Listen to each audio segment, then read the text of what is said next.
ಅಶೋಕ್ ಏನಾದ್ರು ಮಾತಾಡ್ಕೊಳ್ಳಿ, ಫಿಲಂ ಅವ್ರು ಏನಾದ್ರು ಮಾತಾಡ್ಕೊಳ್ಳಿ, ನನಗೇನು ಗೊತ್ತಿದೆ ಅದು ಸತ್ಯ ಹೇಳಿದ್ದೀನಿ. ಅವರು ಪ್ರತಿಭಟನೆ ಮಾಡಲಿ, ಹೋರಾಟ ಮಾಡಲಿ, ನಮ್ಮ ನೀರು ನಮ್ಮ ಹಕ್ಕು. ಅವರು ಯಾವಾಗಲೂ ನೆಲ ಜಲ ಎಲ್ಲದಕ್ಕೂ ಕೂಡ ನಾವು ಪಕ್ಷಾತೀತವಾಗಿ ನಾವು ಸಹಕಾರ ಕೊಡ್ತೀವಿ ಅಂತ ಹೇಳ್ತಿದ್ದವರು. ಆಗ ಯಾರೂ ಬರಲಿಲ್ಲ. ಮೇಕೆದಾಟು ಯಾತ್ರೆ ಬಂದಾಗ ಪಾಪ ಪ್ರೇಮು ಕೇಸ್ ಹಾಕ್ಸ್ಕೊಂಡು ಬಂದು ಬಿಜೆಪಿಯವ್ರ ಮೇಲೆ ಕೇಸ್ ಹಾಕಿದ್ರು, ದುನಿಯಾ ವಿಜಯ್ ಮೇಲೆ ಕೇಸ್ ಹಾಕಿದ್ರು, ಸಾಧು ನಮ್ಮ ಮೇಲೆ ಕೇಸ್ ಹಾಕೊಳ್ಳಿ, ಸಾಧು ಕೋಕಿಲ್ ಮೇಲೆ ಕೇಸ್ ಹಾಕಿದ್ರು. ಅರ್ಥ ಆಯ್ತಾ? ಅವ್ರು ಯಾವುದಕ್ಕೂ ಈಗ ನೆನ್ನೆ ಫಂಕ್ಷನ್, ಯಾವ್ದು ಫಂಕ್ಷನ್ ಅದು? ನಂದ ಫಂಕ್ಷನ್, ಸಿದ್ದರಾಮಯ್ಯ ಇಂಡಸ್ಟ್ರಿ. ಅವರು ಅದೇ ಕೋಆಪರೇಷನ್, ನಾವು ಫಿಲಂ ಇಂಡಸ್ಟ್ರಿ ಸತ್ತೋಯ್ತು, ಥಿಯೇಟರ್ಗಳೆಲ್ಲ ಮುಚ್ಚೋದು ಅಂತ ಎಲ್ಲ ಮಾತಾಡ್ತಾರೆ. ನಮ್ಗೆ ಊಟ ಇಲ್ಲ ಅಂತ ಮಾತಾಡ್ತಾರೆ. ಅವ್ರಿಗೋಸ್ಕರ ಇಂಟರ್ನ್ಯಾಷನಲ್ ಫಿಲಂ ಫೆಸ್ಟಿವಲ್ ಯಾರಿಗೋಸ್ಕರ ಮಾಡ್ತಾರೆ ಸರ್ಕಾರ?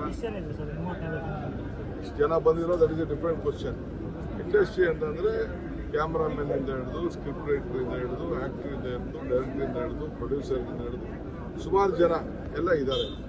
ಅವರು ಇಂಥ ಸಂಭ್ರಮದಲ್ಲಿ ಅವ್ರ ಹಬ್ಬದಲ್ಲಿ ಅವ್ರು ಆಚರಣೆ ಮಾಡ್ಕೊಳ್ಳಿಲ್ಲ ಅಂತಂದ್ರೆ ನನಗೆ ಅಶೋಕ್ ಬೇಕಾರಿನ ತಲೆ ಕೆಳಗಡೆ ಹಾಕ್ತಾರೆ. ಯಾರು? ನಾನು ಕಾರ್ಯಕರ್ತರಿಗೆ ಯಾರು ಕರೀತಾರೆ? ಕಾರ್ಯಕರ್ತರು ನನಗೆ ಅವಶ್ಯಕತೆ ಇಲ್ಲ. ಕಾಂಗ್ರೆಸ್ ಕಾರ್ಯಕರ್ತರು ಅಂತಲ್ಲ, ಇಟ್ ಈಸ್ ಎ ಪ್ರೊಫೆಷನ್. ಈಗ IT-BT ಮಾಡ್ತೀವಪ್ಪ. ಮೊನ್ನೆ ನಾವು ಕಾನ್ಫರೆನ್ಸ್ ಮಾಡೋ IT-BT ಇನ್ವೆಸ್ಟರ್ಸ್ ಮೀಟು ಅವ್ರೇನು ಕಾಂಗ್ರೆಸ್ ಪಾರ್ಟಿಯವ್ರು ಮಾಡಿದ್ದೀವ. ಈಗ ನಾವು ಇದನ್ನ ಗೃಹಲಕ್ಷ್ಮಿ, ಗೃಹಜ್ಯೋತಿ ಎಲ್ಲ ಕೊಡ್ತಾ ಇದ್ದೀವಿ. ಬರೀ ಕಾಂಗ್ರೆಸ್ ಅವ್ರು ಕೊಡ್ತಾ ಇದ್ದೀರಾ? ಅವ್ರ ಪಾರ್ಟಿಯವ್ರಿಗೆ ಕಾಲ್ ಕೊಟ್ಬಿಡ್ಲಿ, ಕಾಂಗ್ರೆಸ್ ಅವ್ರು ಕೊಟ್ಟಿರೋ ಕಾರ್ಯಕ್ರಮ ನೀವ್ಯಾರು ತಗೋಬೇಡಿ ಅಂತ. ಈಗ ಭೂಮಿ ಕಾರ್ಯಕ್ರಮ, ಇದು ಭೂಮಿ ಕೊಟ್ಟ ಫ್ರೀಯಾಗಿ ಎಲ್ಲರಿಗೂ, ಹುಡುಗರಿಗೆ ಭೂಮಿ ಅಂತ ಯಾರು ತಗೊಂಡ್ರು? ಇವರೆಲ್ಲ ಎಲ್ಲ ಎಂಜಾಯ್ ಮಾಡ್ತವ್ರೆ. ಬೇರೆ ಪಾರ್ಟಿಯವರೇ ಎಂಜಾಯ್ ಮಾಡ್ತಿರೋದು.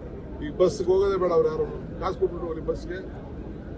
ಬಿಜೆಪಿ ಕಾರ್ಯಕರ್ತರು ಅಂತ ಹೇಳ್ತಾ ಇದ್ದಾರಲ್ಲ ಅವರು, ಪಾಪ ಜನ ಕರೆಕ್ಟ್ ಆಗಿದ್ದಾರೆ. ಪಾಪ ಜನ ಈ ಲೀಡರ್ಗಳಿಗೆ ಅಸೂಯೆ, ನಮ್ಗೆ ಸಿಕ್ತಿಲ್ವಲ್ಲ ಈ ಚಾನ್ಸ್ ಅಂತ ಪಾಪ ಅವರು ಹೊಟ್ಟೆ ಹೊಡ್ಕೊಂಡು ಸಾಯ್ತಾರೆ.